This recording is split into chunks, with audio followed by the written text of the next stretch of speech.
बोलो श्री प्राणनाथ प्यारे की जय। बोलो सतगुरु महाराज की जय। प्रणाम सुंदर साथ जी, प्रणाम। प्रथम लागू दो चरण को, धनी ए न छुड़ायो खिन। लाख तली लाल एड़ियां, मेरे जीव के यही जीवन। इन पाँव तले पड़ी रहूं, धनी नजर खोलो बातन। पल न वालू निरखु नेत्रे, मेरे जीव के यही जीवन। मेरे जीव के यही जीवन। प्रणाम जी। सुंदर साथ जी, जैसा कि हम श्री श्रृंगार ग्रंथ का तीसरा प्रकरण कर रहे थे और उसकी 53 नंबर चौपाई तक हम कर चुके थे, और आज हम 54 नंबर चौपाई से प्रारंभ करने जा रहे हैं। जब रूह को जगावे हुक्म, दामदनी अक्षरातीत इंद्रावती जी के दाम हृदय में विराजमान होकर के बता रहे थे पिछली चौपाई में कि किस तरह से जब तक राज्य इलम को आदेश नहीं देते कि इस रूह को जगाना है, तब तक रूह अपने आप को जगा नहीं सकते। और इस बात को भी हमने समझा था। हम ये ना सोचे कि राज्य का हुक्म होगा तभी हमारे अंदर इलम आएगा। हम पहले अपने अंदर वो इच्छा पैदा करें, तभी राज्य का हुक्म होगा। तो अब राज्य हमें बता रहे हैं कि जब उस रूह के अंदर वो इलम आ जाता है, तब उस रूह में क्या परिवर्तन आता है। जब रूह को जगावे हुक्म, एक तो होता है हमने वाणी पढ़ी, इस सांसारिक बुद्धि से पढ़ी और समझ लिया कि हमें तो वाणी आ गई और हम बहुत ज्ञानी हो गए, हमें सारा कुछ आता है। जब ऐसा होता है ना, तब एक रूह की अपनी मैं छिपी होती है। जब राज्य जगाते हैं, राज्य की इच्छा से वो रूह जागती है, तब रूह आप ही छिप जाए, तब रूह अपने आप ही छिप जाती है। अपने आप छिप जाने का तात्पर्य क्या है? कैसे रूह अपने आप छिप जाती है? यानी कि जब वो जागृत बुद्धि से वाणी को पढ़ती है, जब वो धामधनी की पहचान कर लेती है, तब उसकी अपनी मैं नहीं रहती। उस समय वो जो भी कहती है, धनी की मैं लेकर बोलती है। यानी कि वो उसके लिए फिर यही रहता है, बस तो ही तो, तो ही तो। क्योंकि वाणी की चौपाइयों को वो आत्मसात कर लेती है। उसे पता लग जाता है, कहवत कहावत तुम्ही, करत करावत तुम, ये सब कुछ हुआ तुमसे, ए फल खुदाई इलम। तब वो समझ जाती है, कहने वाले आप, कहलवाने वाले आप, करने वाले आप, करवाने वाले आप, ये सब क्या है? ये इस इलम का, अगर हमने जागृत बुद्धि से इस ज्ञान को आत्मसात किया है, अपने आचरण में उतारा है, तो उसका ये फल है। तब रूह के अंदर ये भाव आता है कि है प्रीतम, बस तू ही है, तू ही तू। उसका अपना अस्तित्व कुछ नहीं रहता, वो अपनी मैं को विलीन कर देती है। तब रहे सिर हुक्म के, यूं हुक्मे इलम समझाए।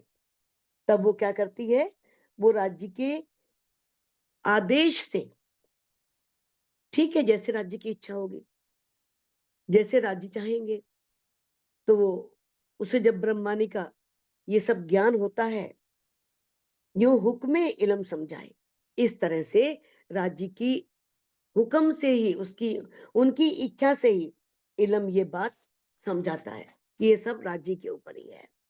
तब इस प्रकार से उसकी स्थिति कैसी हो जाती है कि वो धनी के प्रेम में ऐसे डूब जाती है कि उसके दिल में सिर्फ ये रहता है कि है प्रीतम, बस अब आप ही हो। तो उसमें वो अपना अस्तित्व विलीन कर देती है जब राजी उसे इल्म देते हैं। राजी का इल्म देने का मतलब क्या है? राजी तो सबको इल्म देते हैं। कहने का भाव है कि जब वो जागृत बुद्धि से विचार करती है, जागृत बुद्धि से इस इल्म को ग्रहण करती है। जब लौकिक बुद्धि से करती है, तब अपनी मैं बनी रहती है कि मैं बहुत ज्ञानी, मेरे को बहुत ज्ञान है वाणी का, मेरे से ज्यादा वाणी कोई जानता ही नहीं है। लेकिन जब धनी की मैं आती है, तब लगता है, क्योंकि जब धनी इंद्रावती कह रही है, इंद्रावती कह रही है कि एक बूंद आई हक दिल में, एक बूंद देखो इलम की आई, और उसने इस संसार को, यानी कि जो भी जड़ चेतन संसार है, उसे मुक्ति देने का, ओके, मुक्ति देने की बात कह दी। तो अब हमें इस बात को समझना है। अगर मान लो धनी की मेहर से हुक्म आ भी गया, धनी की मेहर से, उनकी इच्छा से इल्म आ भी गया, तो ये नहीं समझना कि हमारे अंदर बहुत इल्म है। हमें यही समझना है कि हमारे अंदर कुछ भी नहीं है। जो भी कह रहे हैं, कहलवा रहे हैं, सब धनी कहलवा रहे हैं। सब धनी की मेहर से हो रहा है। जाहिर किया हक इल्मे, रूह सिर आया हुक्म।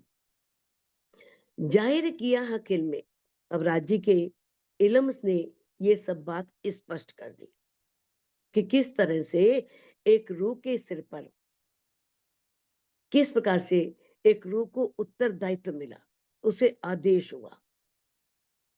यानी कि राज्य के दिल की इच्छा ही हुक्म है, और एक रूह के दिल की इच्छा ही राज्य के लिए हुक्म है। अब राज्य के दिल की इच्छा रूह के लिए हुक्म है। राज्य चाहते हैं परम धाम की पहचान करो, 25 पक्षों में विचरण करो, अपने घर को जानो। तो ये रूह के लिए हुक्म है, उनके दिल की इच्छा। और जब रूह अपने दिल में लेती है, तो वो राज्य के लिए हुक्म है कि मेरी रूह ने दिल में लिया है, अब इसे पूरा करना है। तो इंद्रावती जी कहती है कि मैंने कुछ नहीं किया, ये सब राज्य के इल्म ने जाहिर किया, और मेरे सिर पर ये उत्तरदायित्व दिया। राज्य के दिल की इच्छा थी कि है इंद्रावती, तू मेरी शोभा श्रृंगार का वर्णन कर। सोई करे हक वर्णन, ले हके हुक्म इल्म। तो कहते वही राज्य की इच्छा जो है ना, वही राज्य का सब वर्णन करवा रही है।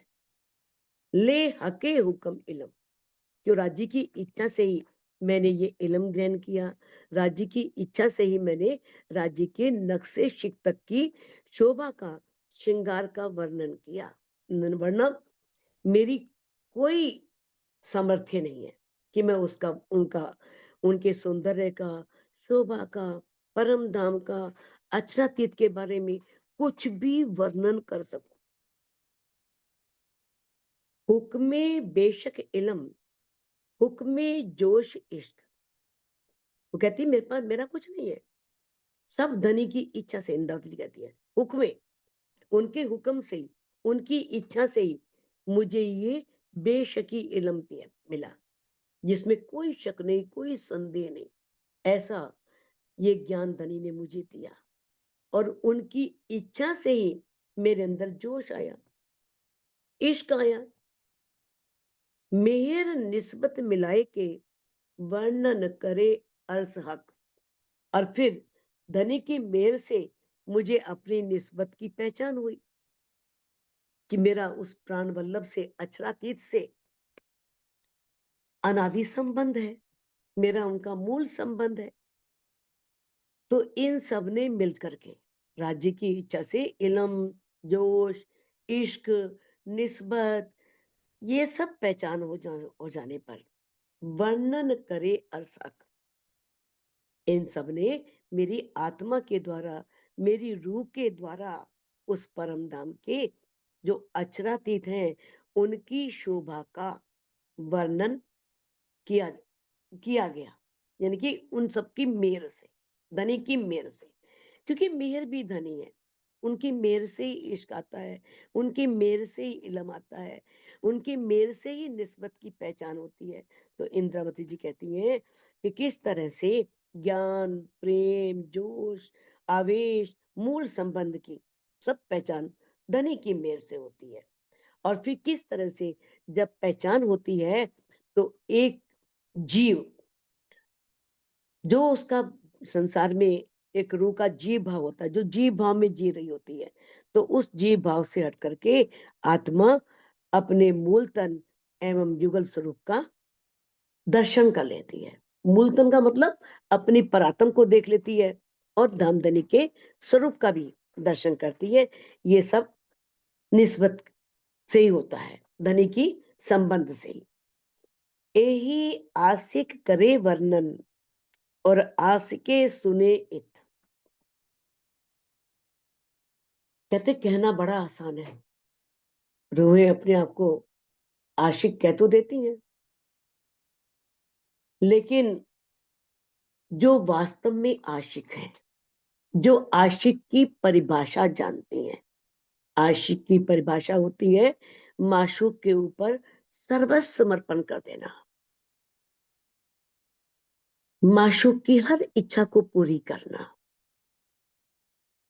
तो कहते हैं जो वास्तव में, क्योंकि धनी को तो लगा कि इस माया के ब्रह्मांड में गई है, अब इनसे आशिकी निभाई नहीं जानी, तो आशिक मैं बन जाऊं। लेकिन जो रूह धनी की पहचान करके ये दावा लेती है कि मैं आपकी आशिक हूं, आशिक तुम्हारी अंगना, तुम अंगना के माशूक। जब वो ये दावा लेती है तो वो आशिक ही, वो आशिक रूह ही वर्णन कर सकती है, और आशिके सुने इत, और आशिक रूह ही यहाँ पर सुन सकती है। अगर मान लो परम धाम के बारे में या अक्षरातीत की शोभा के बारे में कुछ भी कहना सुनना संसारिक जीवों को अच्छा नहीं लगता।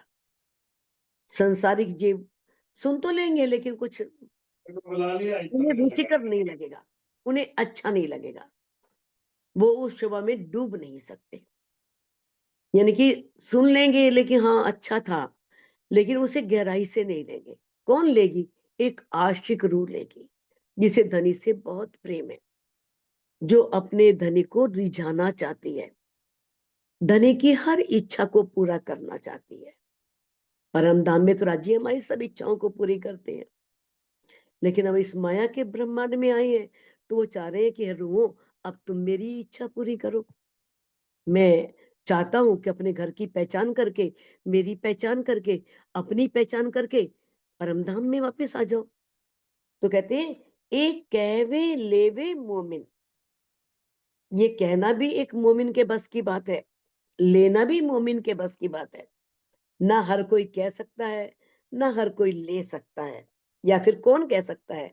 रसूल तीन सूरत, जो धामधनी ने तीन स्वरूपियां, तीन सूरतें धारण करी, बसरी, मलकी और हकी। मोहम्मद साहब की, धनी श्री देवचंद जी की, और हकी स्वरूप प्राणनाथ जी। तो ये सिर्फ वो ही दावा ले सकते हैं, बाकी संसारिक जीवों के बस की बात नहीं है। हक अर्श में जुदे जानती, ल्यावती शब्द में वर्णन। अब इंद्रावती जी कहती हैं कि मैं परम धाम में राज्य को अपने से अलग जानती थी, कि राज्य अलग है, वो अलग है, उनका इश्क अलग है, मेरा इश्क अलग है, उनका इश्क बड़ा कैसे और मेरा इश्क कम कैसे। तो परम धाम में श्यामा जी सहित अपने आप को और जितनी भी ब्रह्मात्माएं हैं सबको राज्य से अलग मानती थी। ल्यावती शब्द में वर्णन, और इस संसार में जब मैं आई तो आने के बाद भी मैंने उस मूल संबंध को शब्दों में दर्शाने का प्रयास किया, शब्दों में वर्णन करने का प्रयास किया। जड़ में सिरले ढूंढती, और अगर ये तारतम्य ज्ञान नहीं था तो मैं इस जड़ संसार में उन्हें खोजती रही। आपने देखा है धनीश्री देवचंद जी ने कितनी खोज की, कितना अथक प्रयास किया नामधनी को पाने के लिए, किस तरह से कितने साल भटकते रहे, कहाँ-कहाँ गए, कितने प्रयत्न किए। तो कहती हैं कि अगर मैं जड़ में सिरले ढूंढती, मैं इस संसार में, क्योंकि इस संसार में किसी के पास परम धाम का ज्ञान था ही नहीं। जहाँ-जहाँ गए, उन्होंने जितना उनके पास था, उतना ही दे सकते थे ना। जब हरदास जी के मंदिर में गए थे और उन्होंने आगे का जानना चाहा था, तो उन्होंने कहा था ना कि बस मेरे पास इतना ही ज्ञान है। इससे आगे का जानना चाहते हो, तो आप कानजी भट्ट के पास जाओ और वहाँ जाकर के भागवत सुनो। अब कानजी भट्ट के पास गए, जितना ज्ञान था, उन्होंने दे दिया। और उन्होंने किस तरह से उस ज्ञान को कितनी गहराई से ग्रहण किया। तो अब कहते हैं कि किस तरह से अगर धनी स्वयं ना आते, अपनी पहचान ना कराते, उस रूह के बारे में ना बताते, तो मैं कैसे जान सकती थी? क्योंकि हक आए दिल बिच चेतन, वो तो स्वयं मेरे दिल में आकर के विराजमान हो गए, चेतन स्वरूप मेरे हृदय में आकर के बैठ गए। तभी ये इल्म निकल पा रहा है, तभी ये बातें निकल पा रही हैं, क्योंकि सो तेता ही बोलिया जहां लो गया चल, अपने अपने मुख से बयां करी मंजिल। कोई भी व्यक्ति उतना ही बोल सकता है जहां तक वो गया, उससे आगे का ज्ञान है ही नहीं, तो उससे आगे का ज्ञान बता ही नहीं सकता। अब कबीरदास जी जहां तक गए, अक्षर ब्रह्म की 5 वासनाओं में थे, तो जहां तक गए वहां तक का वर्णन कर दिया, आगे जाके कर दिया कि नहीं पता। चलते चलते पग थका, नगर रहा 10 कोस, बीच में डेरा पड़ गया, कबीरा किसको दी दोष। जिस घर में अबला बसे, जहां बहे प्रेम के पूर, कह कबीर सुनो भाई साधो, वह घर मुझसे दूर। तो उनकी पहुंच योग माया के ब्रह्मांड तक हुई, तो वो केवल ब्रह्म तक ही जानते हैं, आगे का उन्हें नहीं पता। तो जिसे इस संसार में किसी को पता ही नहीं, तो कौन वर्णन करता, कौन बताता? वो तो धनी स्वयं अंदर विराजमान होकर के मेरे से ये सारा वर्णन करा रहे हैं। नहीं तो परम धाम के में रहने वाले उस अक्षरातीत की इस शोभा श्रृंगार को कौन जानता है, कौन वर्णन कर सकता है? कहूं इनका बेवरा, सिर हुक्म लेसी मोमिन। अब कहते हैं, अब मैं जो ये बातें हैं, आगे अभी नक्शे शिक्त का श्रृंगार आएगा, अभी तो शुरू का ही चल रहा है। कहते अब मैं वो सारा वर्णन, महामती जी कह रही कर रहा हूं, सब उसका ब्यौरा दे रहा हूं। सिर हुक्म लेसी मोमिन। अब राज्य के जो हुक्म है ना, राज्य की इच्छा, क्या इच्छा? कि नक्शे शिक्त की शोभा को अपने हृदय में आत्मसात करो, अपने हृदय में बसाओ। तो अब उस इच्छा को, उस हुक्म को मोमिन ही ग्रहण करेंगे। सो हुक्मे समझ जागसी, और राज्य के हुक्म से ही समझ आएगी। मिले हुक्मे हक वतन, और राज्य की इच्छा से ही हमें अपने प्रीतम मिलेंगे, अपना वतन मिलेगा, परम धाम मिलेगा। तो सुंदर सा जी, बार बार ये बात हम रिवाइज ना करें तो अच्छा है, कि इस चौपाई को देख करके लगे कि राज्य के हुक्म से ही सब होना है, तो हमें करने का क्या जरूरत है ना। राज्य के हुक्म से ही वतन मिलने वाला है, राज्य के हुक्म से ही समझ आने वाली है, राज्य के हुक्म से ही इश्क मिलने वाला है। तो आप अच्छी तरह समझ गए होंगे कि राज्य का हुक्म क्या है। हुक्मे चले हुक्म, हुक्मे जाहिर निस्बत। हुक्म से ही हुक्म चलता है। अभी आगे पूरा हुक्म का प्रकरण आएगा, पूरा हुक्म का, हुक्म ही हुक्म होगा उसके अंदर। हुक्मे चले हुक्म, कहते हैं हुक्म से, यानी कि जैसे ऊपर से आदेश आया, अब अक्षर ब्रह्म पास आया, अक्षर ब्रह्म ने आदेश किया, तो आदि नारायण के पास आया, आदि नारायण ने आदेश किया, तो ब्रह्मा विष्णु महेश के पास आया। ब्रह्मा विष्णु ने हुक्म किया तो सारे देवी देवताओं के पास आया। तो हुक्म से ही सारा हुक्म चल रहा है। शुद्ध हुक्मे जाहिर निस्बत, और धनी के हुक्म से ही जो मामती जी के धाम हृदय में विराजमान है, आवेश स्वरूप में विराजमान है, उन्हीं का आदेश चल रहा है। और उनके हुक्म से ही इस ब्रह्मवाणी के द्वारा इंदावती जी बता रही है कि निस्बत जाहिर हुई, निस्बत की पहचान हुई। हुक्मे खिलवत जाहिर, और हुक्म से ही खिलवत जाहिर हुई। वाणी पढ़ने के बाद तो हर रूह जान चुकी है कि निस्बत क्या है, खिलवत क्या है, वाहिदत क्या है। हुक्मे खिलवत जाहिर, अगर वाणी ना पढ़ी हो तो पता ही नहीं खिलवत क्या है, बस मूल मिला हुआ है ना। अब तो पता लग गया ना कि राजी जहां बैठे हैं वही खिलवत है। राजी ने हमारे दिल को अर्श बनाया है, तो ये दिल ही खिलवत है। वो तो खिलवत खाना ही उठा करके परम धाम से यहाँ पर ले आए। अब खिलवत भी जाहिर हो गई। हुक्मी जाहिर वाहिदत, और किस तरह से, कितनी चौपाइयों के माध्यम से आप जान चुके हो वाहिदत के बारे में, कि वाहिदत कैसे जाहिर हो गई। क्योंकि वहां के वस्त्र, आभूषण, हर एक में वही रंग है, वही रस है, वही गुण है। हर पशु में, हर पक्षी में, हर जड़ वस्तु में, सब में। तो ये वाहिदत ही तो है, एक दिल ही है, वहां कोई फर्क नहीं। शब्दों में है खूब खुशहालियां, लेकिन वहां कोई खूब खुशहाली नहीं है। राज्य ही रूप धारण करते हैं, लीला रूप में।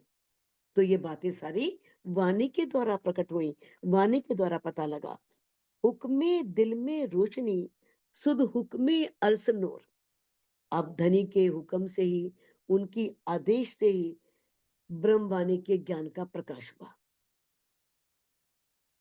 बिना धनी धनी, जब तक धाम धनी हृदय में ना लाए, तब तक ब्रह्मवाणी का प्रकाश नहीं हो सकता। चाहे कितना कहते रहो, देखा होगा हम भी तो अपने बच्चों को कितना कहते हैं, जब वो दिल में लेंगे तभी आएगा। लेकिन जब वो अपने दिल में लेते हैं, तब क्या होता है, अंदर ब्रह्मवाणी के ज्ञान का प्रकाश होता है। शुद्ध हुक्मे अर्स नूर, और परम धाम में जो नूरी स्वरूप है, उन तब हमें ब्रह्मवाणी के ज्ञान से ही उस नूर का, कि वो नूर क्या है, उस नूर स्वरूप की पहचान होती है। मुकैयत मुतलक हुक्मे, हुक्मे अर्स सहूर। अब मुकैयत मुतलक, निश्चित रूप से, जो मुकैयत अखंड मुक्ति प्रदान करने वाला ज्ञान है, राज्य के हुक्म से ही हमें पता लगता है। और परम धाम का चिंतन भी धनी के आदेश से ही होता है। धनी का आदेश होता है, न जाने कितने टाइम से सुंदर साथ वाणी में लगा होगा, लेकिन नहीं, जब तक उनका हुक्म ना हो तब तक व्यक्ति चर्चनी में प्रवेश नहीं कर सकता, परम धाम को जानना नहीं चाह सकता, एक एक चप्पे में घूमना नहीं चाह सकता। तभी चाहेगा ना जब धनी अपने दिल में लेंगे। और धनी के दिल में लेने से पहले रूह को भी अपने दिल में लेना होगा, क्योंकि इस ब्रह्मांड में जो रूह अपने दिल में लेगी, राज्य उसे अवश्य पूरा करेंगे। कोई दब ना उठे हुक्म बिना, कोई हले ना हुक्म बिना पात। देखो बात वही चल रही है। सारे कहते हैं कि यहाँ पर इस संसार में उस परमात्मा के बिना एक पत्ता भी नहीं हिल सकता, लेकिन बस उसका रहस्य नहीं जानते कि वो पारब्रह्म यहाँ पर नहीं है, पारब्रह्म की सत्ता यहाँ पर है। तो कहते कोई दम ना उठे हुक्म बिना, बिना उनके आदेश के कोई एक श्वास नहीं ले सकता। तेरी गिनती बांधी श्वासों श्वास, एक श्वास को भी नहीं विश्वास। हमारी जो श्वास है वो निश्चित है, कितने श्वास लेने हैं। उसके बाद कोई चाहे ना कि एक श्वास में करोड़ों संपत्ति खर्च करके भी खरीद लूं। आपने एक नहीं अनेक दृष्टांत पढ़े होंगे, अनेक कहानियां इसके बारे में पढ़ी होगी कि वो श्वास नहीं मिलता, वो श्वास व्यक्ति खरीद नहीं सकता। कोई हले ना हुक्म बिना पात, बिना उनके आदेश से यहाँ एक पत्ता भी नहीं हिल सकता। जब उनका आदेश इतना जबरदस्त है, कि उनके आदेश के बिना पत्ता नहीं हिल सकता। तो इंद्रावती जी कहती हैं, मैं कैसे वर्णन कर सकती हूँ भई? उनके नक्शे शिक तक की शोभा का, उनके श्रृंगार का। यहाँ मुतलक हुक्म क्यों नहीं, जहाँ वर्णन होत हक जात, जहाँ हक जात का वर्णन हो रहा है। हक जात कौन है? श्यामा जी और सखियां। राज्य की शोभा का वर्णन करना है, श्यामा जी की शोभा श्रृंगार का वर्णन करना है, ब्रह्म सृष्टियों की शोभा श्रृंगार का वर्णन करने वाला है।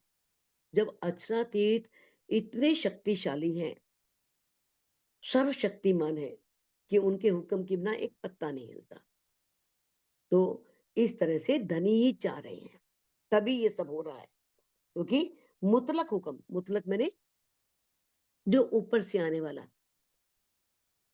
इलम है, तो बिना उस इलम के, बिना आने वाला जो आदेश है, बिना उस आदेश के कुछ नहीं हो सकता। तो ये वर्णन भी धामधनी स्वयं करवाना चाह रहे हैं।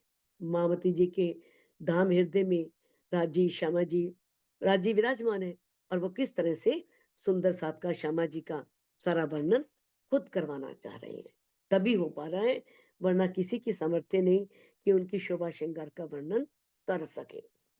हक बातें रू हुक्मे सुने, हुक्मे हुए दीदार। अब राज्य की बातें बातें भी एक रूह राज्य की इच्छा से ही सुन सकती है। जब तक उनकी इच्छा ना हो ना, वो सुनता भी नहीं है, कान भी वही देते हैं सुनने के लिए।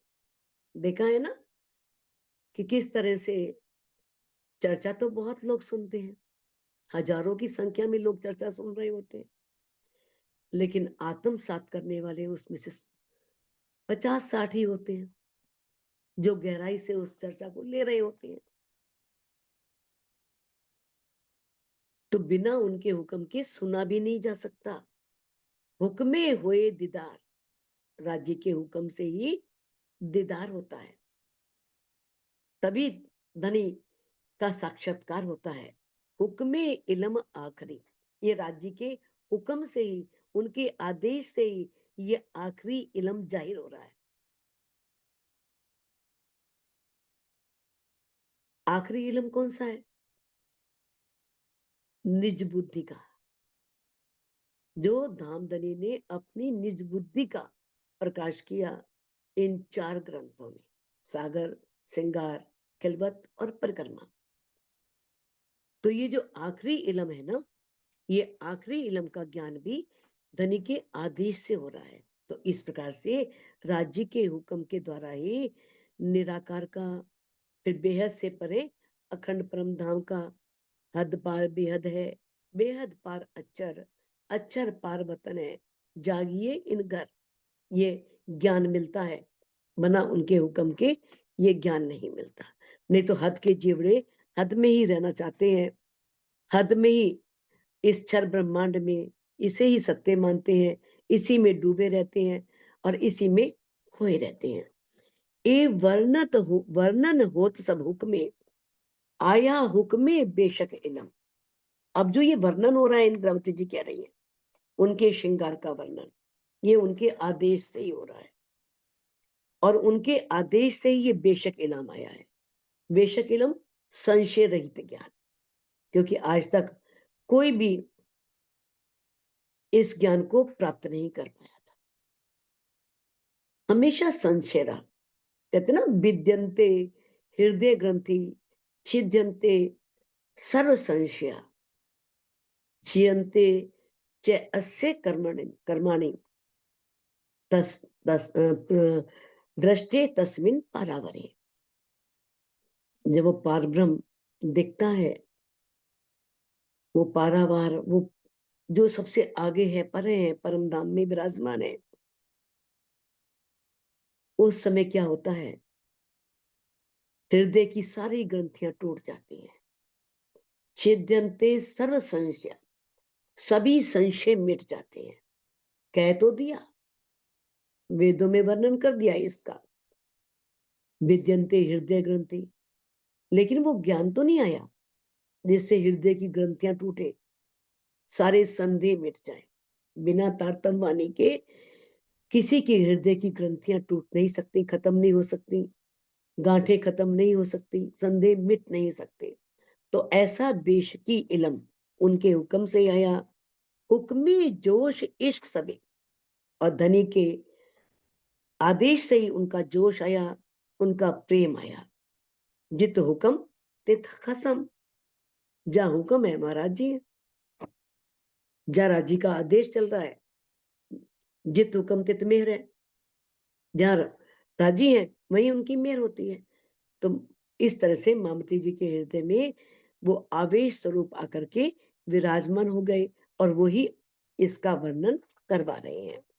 और उनके हुक्म से ही जोश आया, इलम आया, और वो ये सब संभव हो पाया। जब ए द्वार हुक्मे खोलिया, राज्य के आदेश से ये दरवाजे खुलते हैं। कौन से दरवाजे? निराकार को पार करने वाले। जब वो योग माया के ब्रह्मांड में प्रवेश करे और उस योग माया के ब्रह्मांड के दरवाजों को पार करके परम धाम में प्रवेश करे, तो उनके आदेश से ही मामती जी कह रहे हैं परम धाम का दरवाजा खुल गया। हुक्मे देखिया हक हाथ, तभी जब वो दरवाजा खुला तो राज्य की आदेश से ही मेरी रूह ने अनुभव किया कि राज्य के हाथों में ही हुक्म है, राज्य के हाथ में ही सब कुछ है। जब रही न फरेबी खुदी, वायदत हुक्म हक साथ। तो कहते हैं परम धाम में एक दिली का जब पता लगा कि वहां पर एक दिली है, एकत्व है, राज्य के हृदय से होने वाली जो आदेश की लीला है उसका बोध हुआ, तो मन में फरेबी मिट गई। फरेबी मैंने छल कपट अहंकार नहीं रहा, न छल रहा, न कपट रहा, न अहंकार रहा। ये छल कपट अहंकार तब तक एक रूह पर राज्य करते हैं जब तक अंदर वाणी प्रवेश नहीं करती।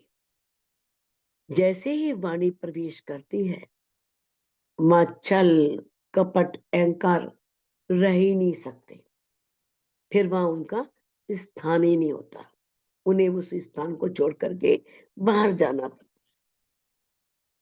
पहले हुक्मे इल्म जाहिर हुआ, हुक्मे हक वर्णन। पहले राज्य के हुक्म से ही ये ज्ञान जाहिर हुआ। सारा ज्ञान इंद्रावती जी के अंदर, मामती जी के अंदर कैसे आया? राज्य के आदेश से ही, और उनके आदेश से ही उस पार ब्रह्म का वर्णन हो सका। मैं हुक्म लिया सिर अपने। अब मामती जी कह रहे हैं, जो इंद्रावती जी के तन को सेवा मिली है मामती जी की, वो कह रहे हैं कि मैंने उस हुक्म को, उस आदेश को अपने सिर पर लिया, शिरोधार्य किया। मैंने उस उत्तरदायित्व को, जिम्मेवारी को पूरा किया। जब जैसे ही हुक्म लिया, अब रूह छिप गई हक इजन। हक इजन मैंने राज्य के आदेश से, इजन में भी हुक्म होता है, आदेश होता है।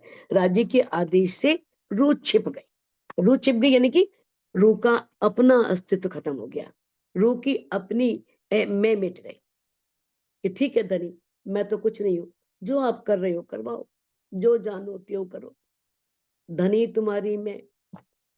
उस समय ये भाव हो जाता है, उसके अपनी जो मैं होती है वो अपना अस्तित्व विलीन हो जाता है रूह का। हक बैठे दिल अर्श में, कैया हके अर्श दिल मोमिन। अब राजी कहाँ बैठे हैं? अर्श में। तो कहाँ, अब कहाँ अर्श है? मोमिनों का दिल। दिल अर्श में, दिल रूपी अर्श में, दिल रूपी परम धाम में राजी बैठे। हके अर्श दिल मोमिन, इसीलिए जो मोमिनों का दिल है, राजी ने उसे अर्श कह दिया, परम धाम कह दिया, क्योंकि जहां वो बैठे वही परम धाम है ना। रूहें पहुंचाई हके अर्श में, और किस तरह से उनके दिल में विराजमान होकर के इस संसार में भी उन्होंने, उनके हृदय में विराजमान होकर के उनकी नजर को परम धाम में पहुंचा दिया। रूहें पहुंचाई हके अर्श में, राज्य ने रूहों को परम धाम में पहुंचाया। हक बैठे अर्श दिल रूहन, राज्य जो है वो किस तरह से रूहों के दिल को अर्श बनाकर बैठे हैं। और किस तरह से उनकी नजर को सुरता द्वारा, जैसे मां से नजर आई है वैसे ही यहाँ की नजर को सुरता द्वारा परम धाम दिखा रहे हैं। जब राज जी अपने चरणों में बैठा करके ये माया का ब्रह्मांड दिखा सकते हैं तो उनके लिए क्या असंभव है, यहाँ बैठ करके वो परम धाम क्यों नहीं दिखा सकते पूरा। तो अब इसी तरह से रूहों को, रूहों की दृष्टि को परम धाम ले जा रहे हैं, उन्हें परम धाम पहुंचा रहे हैं। हक रूहे बीच अर्ज के नहीं जुदागी एक खिन। परम धाम में राजी और श्यामा जी के बीच में एक पल की जुदाई नहीं। जब योग माया के ब्रह्मांड में थे तो कह देता ना कि आपकी एक पल की जुदाई हुई, तो ये वृंदावन हमारे लिए शमशान है, हमें वहां ले चलो जहां एक पल की जुदाई ना हो। तो धनी ने क्या कहा था कि है रूह, वो तो सिर्फ एक परम धाम है जहां पर एक पल के लिए जुदाई नहीं होती। तो हक रूहें बीच अर्ज के, परम धाम के अंदर राज्य और रूहों के बीच में एक पल की जुदाई नहीं है। तो इंद्रावती जी कहती हैं, है सुंदर साथ जी हुक्मे नैन कान दीजिए, जब देखो सुनो नैनो सुनो वचन। अब तुम्हें हुक्मे नैन, अब राज्य के धामधनी अपने धाम हृदय में है, अपने आत्मा के नेत्रों से, अपनी आत्मा के कानों से उन बातों को सुनो, कानों से सुनो और नेत्रों से देखो छवि को, और देखो नैनो सुनो वचन, नैनो से देखो और कानों से सुनो। वही है ना, रू नैनो दीदार कर, रू हक जुबां सो बोल, रू कानो बातें सुने, यही पट रू अरश का खोल। हमें रूह के कानों से ही सुनना है, रूह के नेत्रों से ही देखना है। तो कहते यही बस एक पर्दा है, इस पर्दे को हटा करके आप रूह के नेत्रों से अपने परम धाम का दीदार कर सकते हो, परम धाम को देख सकते हो। अब हके हुक्म चलाइया खुदी फरेबी गई रल। जब अब धामधनी के आदेश की लीला चल रही है और धामधनी के आदेश के सामने तो मैं खुद ही रह ही नहीं सकती, छल कपट रह ही नहीं सकता। समय नहीं है, मेरा मन कर रहा था वो दृष्टांत मैं कई बार देती हूँ और आपको अच्छा लगेगा सुन करके। जैसे एक कमरा है, एक कमरे में छोटा सा हल्का सा बल्ब जल रहा है, या समझो बिल्कुल अंधेरा है। अब उस अंधेरे में कितने भी जाले लगे हो, कितनी भी मिट्टी हो, सामान अस्त व्यस्त हो, नहीं पता लगेगा। जैसे ही आप छोटा बल्ब जलाओगे तो आपको जाले दिखने लगेंगे, आपका मन करेगा नहीं नहीं जाले उतारो, रोशनी में दिखेंगे तो नहीं बैठ सकते, मन ही नहीं करेगा। और जैसे ही 1000 वाट का बल्ब जलाओगे, और धामधनी तो पता नहीं अरबों खरबों वाट के बल्ब है, तो उस बल्ब में आपको इतनी इतनी गंदगी दिखाई देगी, मन ही नहीं करेगा बैठने को जब तक पूरा कमरा साफ ना कर लो। अक्सर देखा होगा घरों में, जब बारिशें होती हैं, अंधेरा रहता है, बादल होता है, तो घर में जरा बहुत गर्द पड़ी हो तो नहीं नहीं दिखती, जैसे ही सूरज निकलता है सारी गंदगी दिखाई देती है, लगता है अरे बहुत गंदा है। जब धामधनी अक्षरातीत अंदर आ जाते हैं तो ये कूड़ा करकट कैसे रह सकता है। मोह, अहंकार, क्रोध, काम, क्रोध, लोभ, मोह, तृष्णा, ये सारी सेना बाहर निकलती, चल भाई चल बाहर चल, अब तेरा यहाँ कोई काम नहीं है। तो किस तरह से कहा है कि किस तरह से जब राज्य के आदेश की लीला चल रही है, जब राज्य आदेश दे दे, अब धामधनी के अंदर इमामती जी के अंदर तो स्वयं साक्षात बैठे हैं, तो उनके अंदर मैं खुद ही कैसे रहेगी, छल कपट कैसे रहेगा। तो जिस रूह के अंदर ये ब्रह्म ज्ञान का प्रकाश आता है, धामधनी आ जाते हैं, उसके अंदर ये फ्रेबी गल जाती है, खत्म हो जाती है, नष्ट हो जाती है, छल कपट नहीं रहता, उसके अंदर मैं खुद ही अहंकार नहीं रहता। कहते रास खेल रस रस जागनी हुआ रूहों सुख असल। अब ये कौन सी लीला है? जागनी रास की लीला। पहले तो ब्रज में की, फिर वृंदावन में की, लेकिन ये तो जाग करके खेलने प्रीतम के साथ। इस लीला में कितना सुख होगा। तो कहते हैं रास खेल रस जागनी। अब जागनी रास की इस लीला में ब्रह्म सृष्टियों को अपने अखंड सुख का रस मिला। जागने के बाद वो अखंड सुख अब मिला, जो अखंड सुख न ब्रज में प्राप्त हुआ, न वृंदावन में प्राप्त हुआ। वो अखंड सुख इस जागनी लीला में। क्योंकि कब? जब बिल्कुल जाग करके हम गुम्बद जी में जाएंगे, तब असल सुख मिलेगा। जब सारी रूहें वहां होंगी। दूजा मर्द न कहा वही, एक मेहंदी पाक पूरन, खेल सी ब्रजरास जागने, मिल 36,000 सैयन। जिसने पहले ब्रज में 36,000 के साथ रास खेली, फिर वृंदावन में 36,000 के साथ रास खेली, वही जागनी लीला में पद्मावतीपुरी धाम में जो रूहों का निजधाम है, उसमें अपनी रूहों के साथ 36,000 के साथ वो रास खेलेगा। तब कितना सुख होगा, कितना आनंद होगा। कहे हुक्मे मोहम्मद मोमिनो, हके पहुंचाई इन मजल। अब महामती जी कह रहे हैं कि राज्य के आदेश ने ही मुझे इस मजल तक पहुंचाया, इस मूल तक, इस ऊंचाई तक। कैसे? ब्रह्मवाणी के द्वारा, दिल में प्रकाश करके, रोशनी करके। नहीं तो एक रूह इस मजल तक कैसे पहुंच सकती है? इस मजल तक पहुंचाने वाले वो धामधनी है। तो महामती जी कह रहे हैं, देखो महामती जी कह रहे हैं, तो यहाँ पर एक रूह जरा सा थोड़ा सा ज्ञान हो जाए, थोड़ा सा कुछ दिख जाए, तो इतना अहंकार आ जाता है कि हमसे बड़ा कोई है ही नहीं। हमें तो राजी हर जगह दिखाई देते हैं, राजी तो हर पल हमारे साथ रहते हैं। अरे तुम तो साधना करते फिर रहे हो, भटकते फिर रहे हो, हमें तो जरूरत ही नहीं है।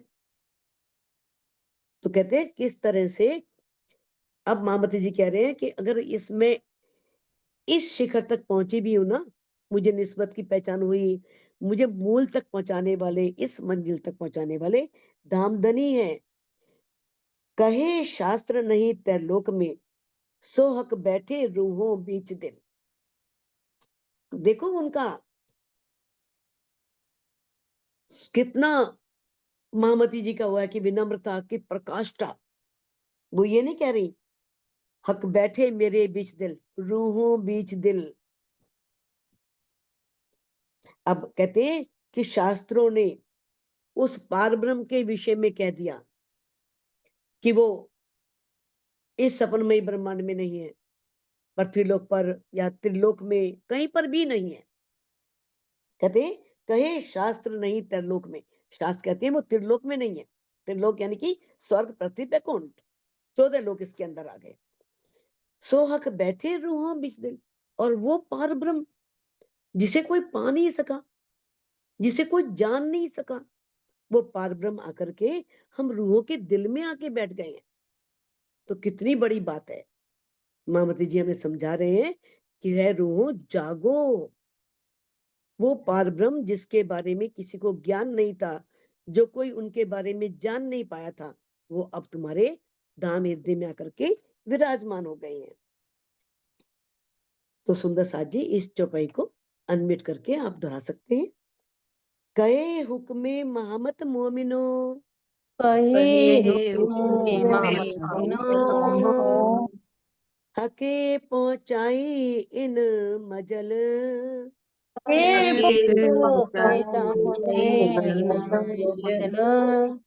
कहे शास्त्र नहीं त्रिलोक में, कहे शास्त्र नहीं त्रिलोक में, सो हक बैठे रूहों बीच दिल, सो सो हक हक बैठे बैठे रूहों बीच दिल। बोलो श्री प्राणनाथ प्यारी।